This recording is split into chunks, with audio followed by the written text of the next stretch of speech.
Between now and the fall election, a crucial part of the Conservative strategy will be convincing voters they are working to keep them safe from terrorism, while also convincing them that they're in more danger from terrorism than ever. So basically saying they're ineffective against terrorism, but it's a strong, stable ineffectiveness. As part of this strategy, Foreign Affairs was instructed to produce 3 terrorism-related statements a week for Minister Rob Nicholson to make to the media. But those guys are busy being ineffective, so I'm going to provide them with 5 pre-written terrorism-related statements on the House.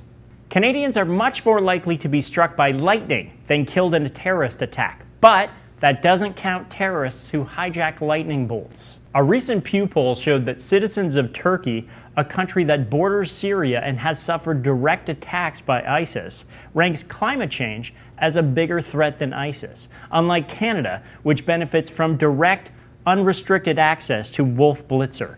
In the Western media, Muslim violence against Western soldiers is often called terrorism, while non-Muslim violence against civilians is almost never called terrorism. So when groups like ISIS want to convince their followers that the so-called war on terrorism is actually a war on Muslims, we've started them on third base. Political scientist Robert Pape's extensive research showed that nearly all suicide terrorism isn't rooted in religion, it's rooted in a desire for national self-determination and an end to military occupation. But no indication he consulted Wolf Blitzer.